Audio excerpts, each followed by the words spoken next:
Today on Taco Chats and Laugh Attacks, we dive into how creating content can lead to burnout when you chase likes and followers. So, don't forget to like and follow us while we tell you not to.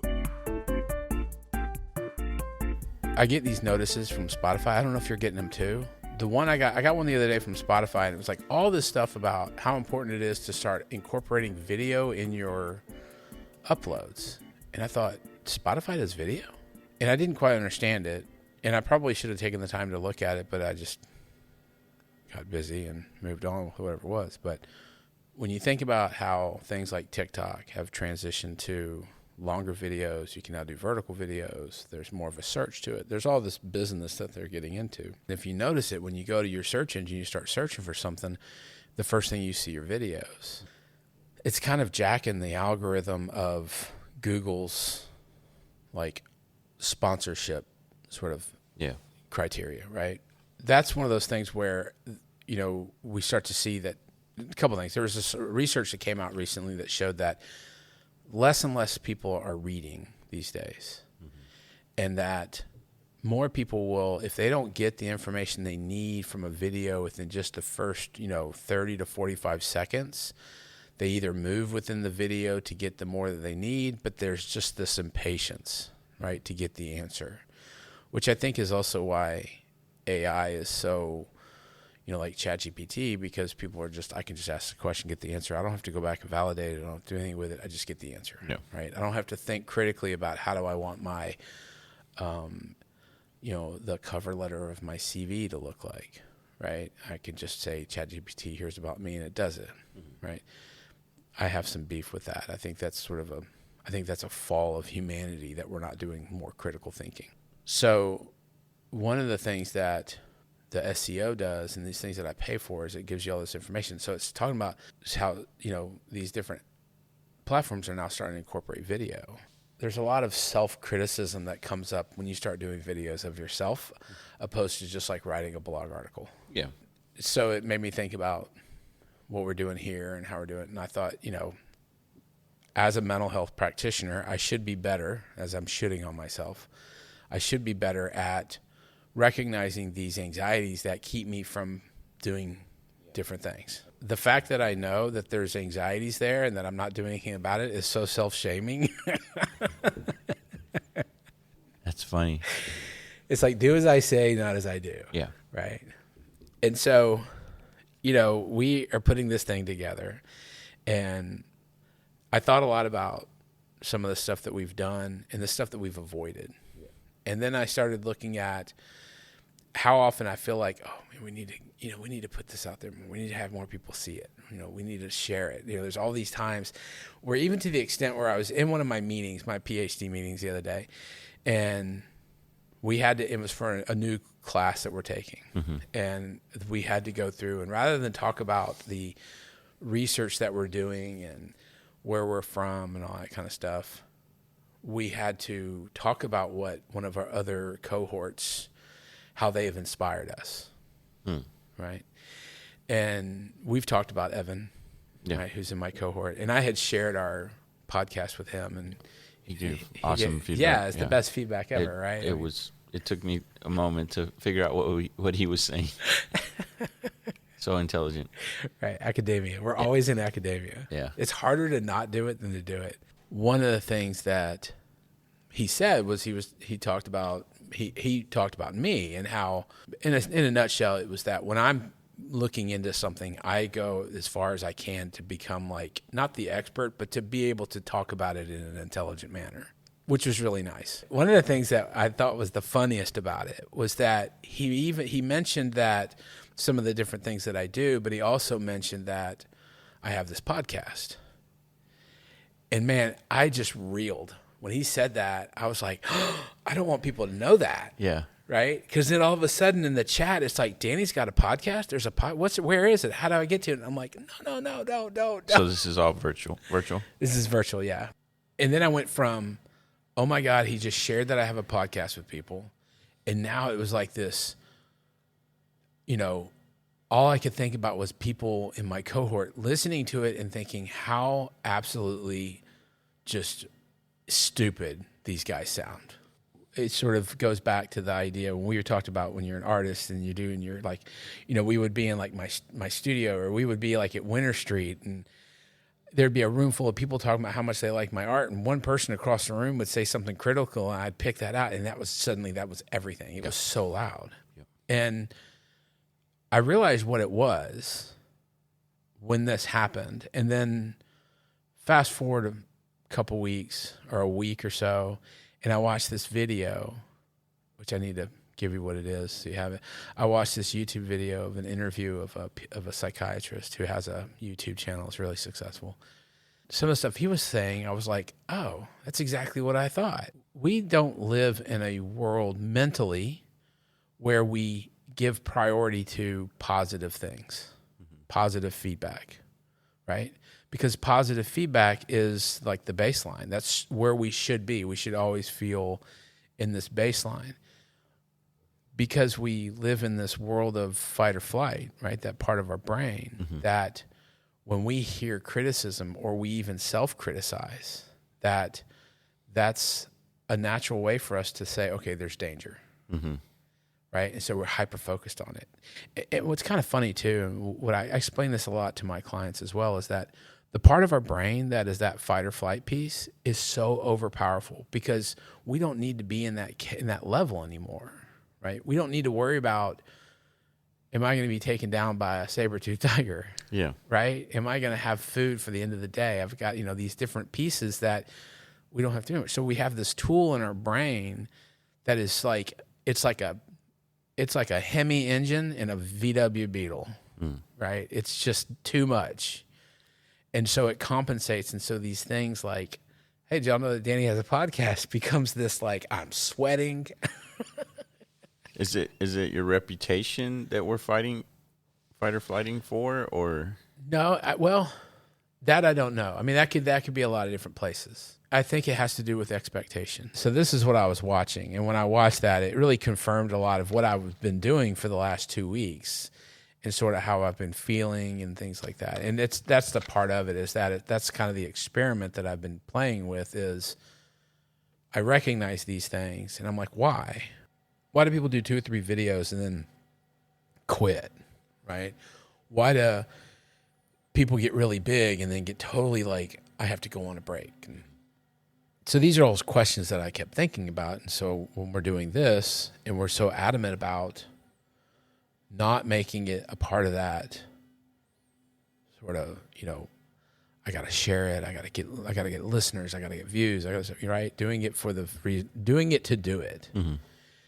This interview really reaffirmed all that and really validated what you and I are doing and what the healthy part of it is. Mm-hmm. And it's the basic premise is that we spend a large portion of our lives doing things based on an expectation. And then where burnout fits is where the input and the expectation are really far apart.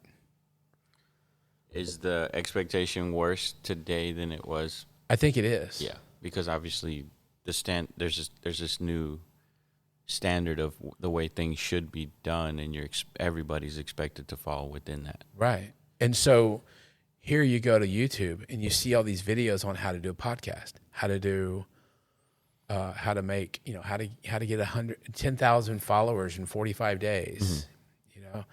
It's like the expectation is I'm going to watch this video. I'm going to do what it says. And the expectation is this is what it's going to come out to be. And he goes into a lot of this detail about what we can and can't control, which is so funny because I spend so much of my time with my clients asking them, what part of that can you control? So one of the things that I do is what's called reality therapy. So the Nickel-Tor reality therapy says that we can control our actions. We can control our thoughts. We can't control our behaviors. We can't control how we feel.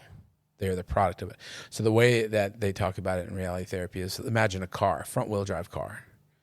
I can control the front 2 wheels. The back 2 wheels follow. Right? Back 2 wheels are behaviors and how we feel. Physical behaviors and psychological behaviors, basically. And so what I work a lot with clients is that the way we turn that car, which way we go, is based on perceptions from our past, basically, in a sense. And I'm sure there's, if there were people that were reality therapists were to listen to this, they'd be like, this guy's an idiot. He doesn't know. That's not the point. I just wanted to give you kind of some idea of what kind of that means. Mm-hmm. So we think about that car, and we think about the action, what we can and we can't do. And so the expectation is almost like we're trying to guess or at least predict the future based on our action. Mm-hmm. And we can't do that. That's not real.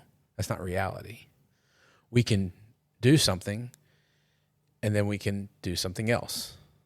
But we can't do something and create a future for it we don't have any control over that. Mm-hmm. Right? So it made me think about that a lot. This whole idea of the input and the expectation becoming the burnout. And, I can't tell you how many times I've told my kids, you're going to get out of it what you put into it, which is true. But in a way, it's kind of not. You're going to get out of it what you get out of it. And what you put into it isn't necessarily going to always be a straight line. And you'll never know what that line is. It could be a lot of different things to finally get to a certain output that might meet your expectation.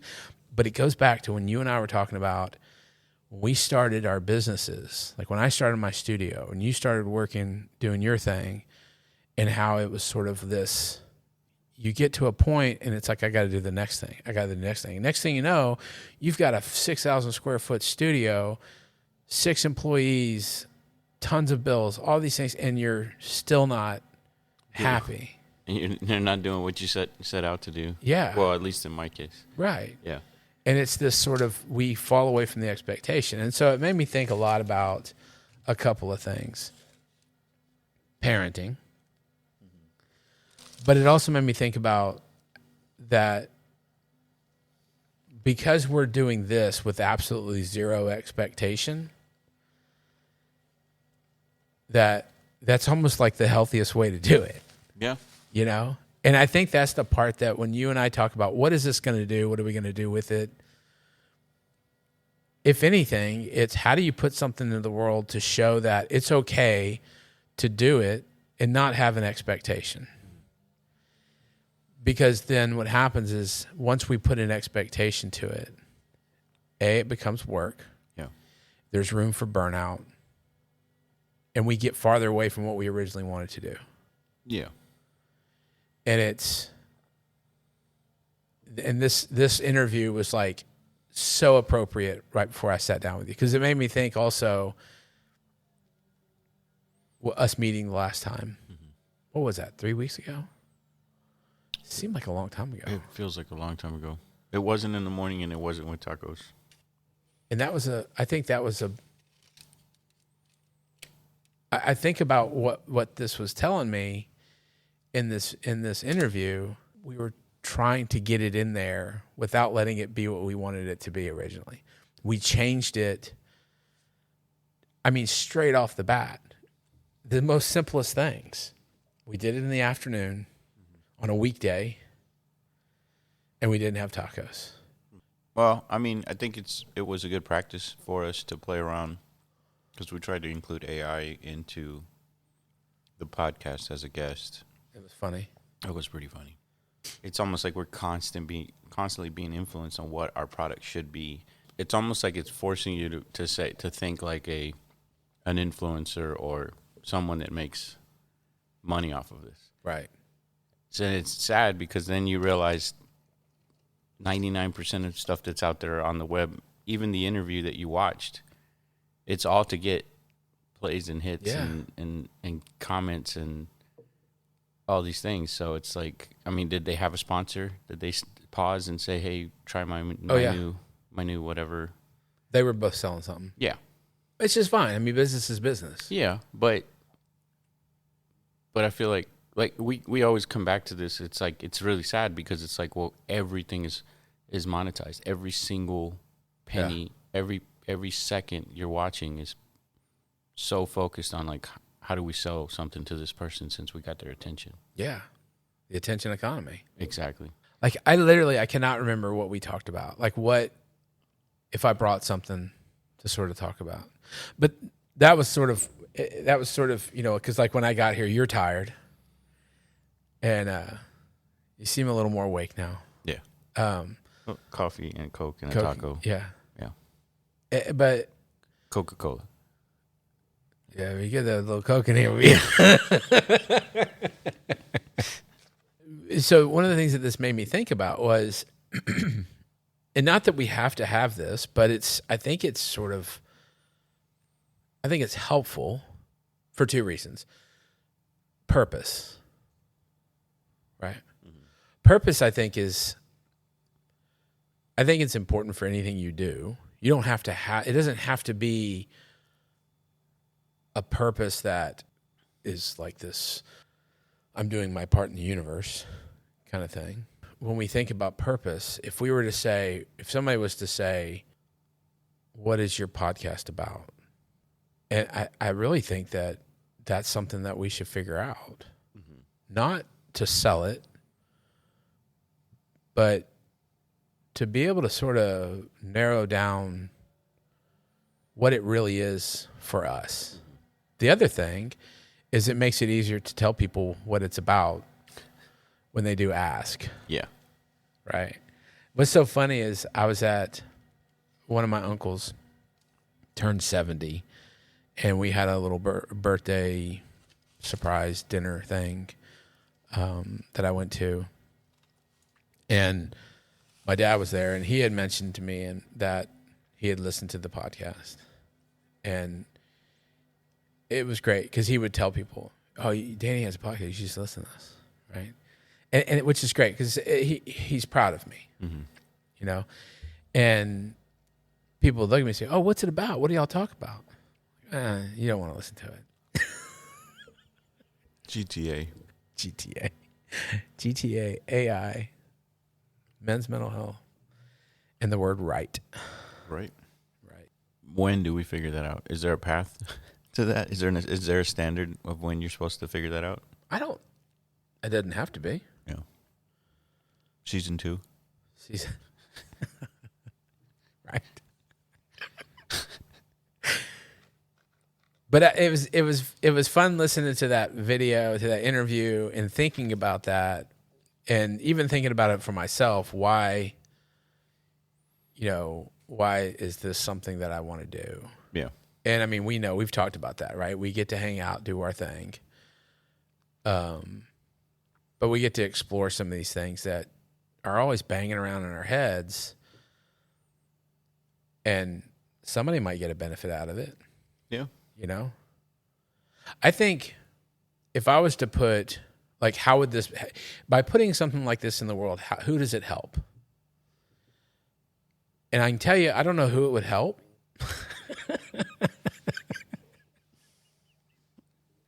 It's definitely not going to hurt anybody. Yeah. But I think I can tell you who I would hope that it would help. I would hope that somewhere in the universe, somebody who is going to be like us listens to this and can shift away from that in a better way. Does that make sense? Yeah. Kind of like listening to this interview was a real shift in my thinking of this idea of expectation. Mm-hmm. Because it's not just about what it is we're doing here or what it is I'm doing elsewhere. It's also a reflection of all the things I have done.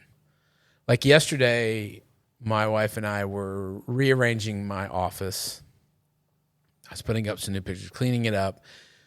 And that gets to me doing videos and the expectation of the world and all the stuff that you see, because that's this other part, right? It's like there's these different roles. There is a piece of me that is playing with stuff. I am knee deep, headlong in this whole, what does the internet tell me what to do? I'm going to do it and see. And I'm doing that on purpose. Mm-hmm. And which is why I'm now, $80 in on CapCut. It's why I just bought a $200 new webcam, This is no benefit to anything I have going on in the world other than I just want to see how it happens in parallel with this, which I think is kind of cool when I think about it that way. That's true. I'm doing this at the same time I'm doing something else. Yeah.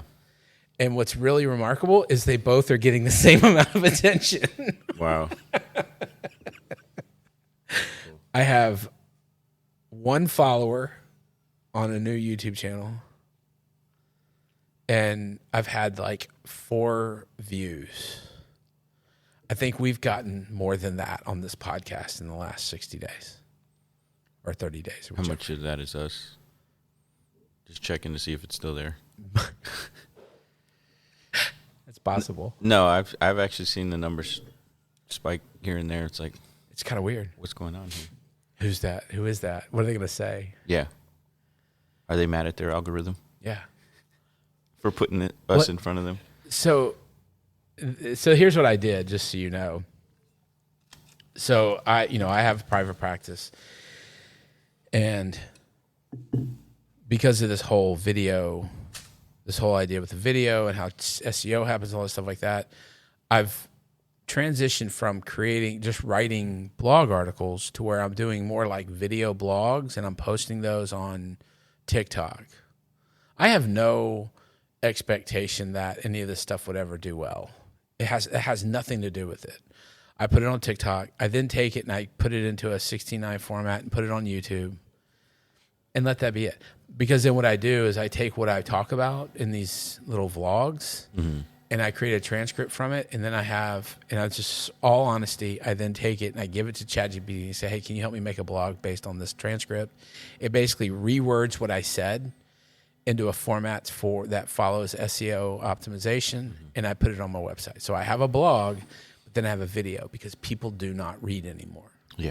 So all of this stuff that I'm doing is purely based on the information that I've been told by other experts that this is how you stay relevant. And while we have a complete, utter mental health crisis in this world, my calendar's not full. It could be, I guess. And it sort of goes back to that idea of the input to the expectation, and that, which I think is a big part of the problem with why a lot of industries get burnout, especially in social work, because the input is, I care about the world and I want the world to heal, and the output never matches. Yeah. And we're expecting it to, and this is why social workers burn out so fast, right? I think that when we approach it, my whole approach on this YouTube, TikTok thing with the videos is purely more experimental than anything. Yes, in the back of my mind, I'm like, oh, that'd be great if suddenly I got a bunch of views or whichever. But it doesn't matter. At the end of the day, that doesn't matter. The end of the day is, am I able to help somebody that wants to come into my office and make their life better? Yeah. I mean, it's experimenting, but you're actually putting useful information out there. And I think that's a part of that. I think that's important. That's why I got back to that question of our purpose. Yeah. We could put out trash and just literally sit here and talk for an hour and a half, 2 hours, and just put that online and let people figure out if they like it or not. Yeah. But I think there's a part of us too that's like, we want this to be meaningful in some way. Yeah. Because that's creativity in itself, right? Like, what did I say? Oh, we'll show the world. Art is showing the world what the world means for you. Yeah. So that's where all that stuff comes in. What's funny about it is that, my son's, they call it like a mega influencer, I think. And I think he's like at 2.4 million followers now. I know he makes more money than I do. He's 20. It's so funny. I saw this thing, and it was an article about this. It's like a professional gambler, I guess. 19-year-old. and he's made millions in gambling. He's like figured out how to do it. And it was this article about how he had retired his mother. 19-year-old professional gambler retires mother and buys her a $2 million house. I sent it to my son. His birthday was yesterday. He turned 20. I sent it to my son, and I said, "You're 20. Your mother's still working. That's pathetic." That's awesome. This guy set the standard. You need to meet it.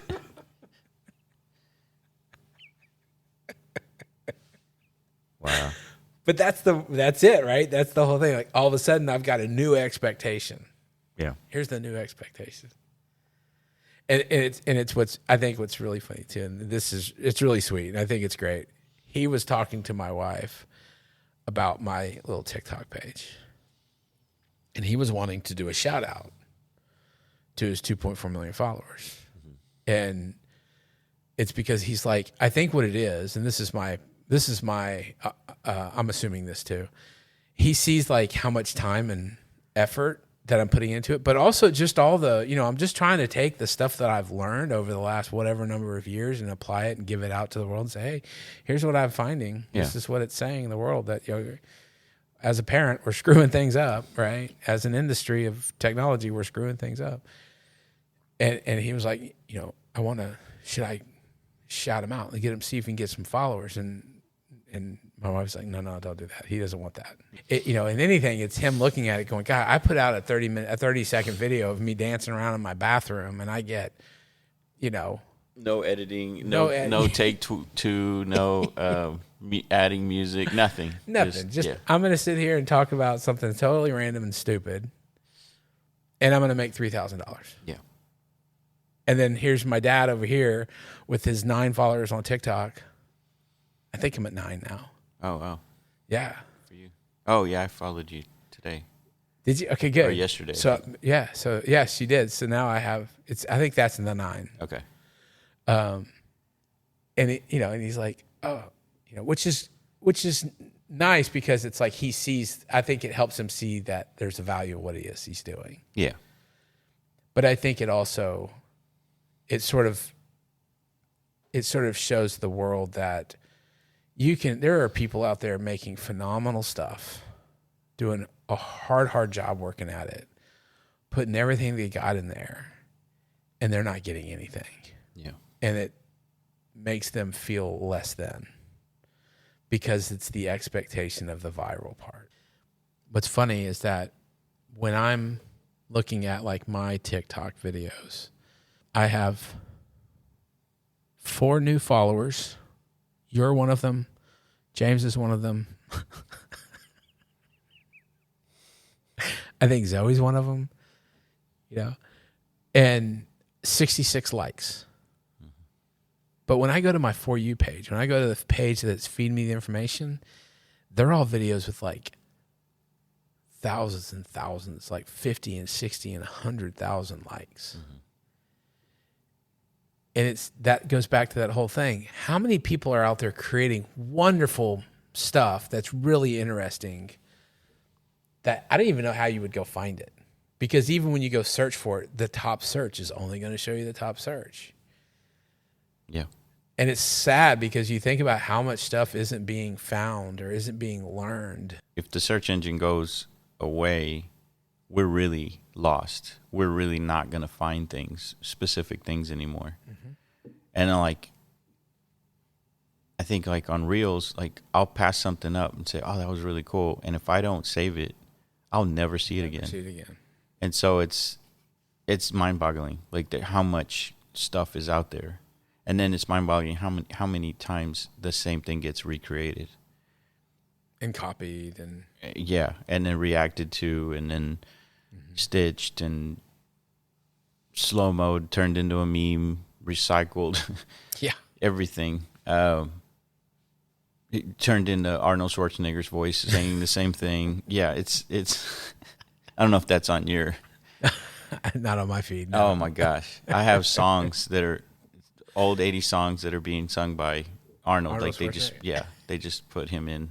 There's a guy that I've started listening to, watching some, and he takes like hardcore metal and turns it into like yacht rock. Yeah. And it's not all hardcore. It's like, like his System of the Down. Yeah. and turns that into. That's funny. It's pretty good. Yeah. Some are pretty good. I'm like, this would work. There, I ruined it. Not that one. Oh man, he'll go and take Johnny Cash singing a 50 Cent song. I have seen that. They're great. They're really good. I mean, it's almost like, wow. And this guy was doing it before AI voiceovers were a big thing. It might have been a thing, when he started it, but it's like all of a sudden it's a thing. Like that's all he's cranking out is just, Depeche Mode singing a Britney Spears song. That's the humor. That's the emotional part of it, where it's connecting to us because it's the humor part of it. And the nostalgia of the way you remember it, but then they go and just ruin it, Right. It's, Right. I love that. That's kind of what we're doing, I think, with podcasting. Yeah. Well, we're still trying to figure out what we're doing. On all fronts. Yeah, for sure. At least we're more confident on this one, I think. Confident we don't know what we're doing? Confident we have the lowest expectations. Yes. Love it. Remember that on Saturday Night Live? Lower expectations. Was that Jack Candy? I think so. Congratulations on making it through an entire episode of Taco Chats and Laugh Attacks. Check out our website, http:// and then another / www.tacochats.website. Enjoy.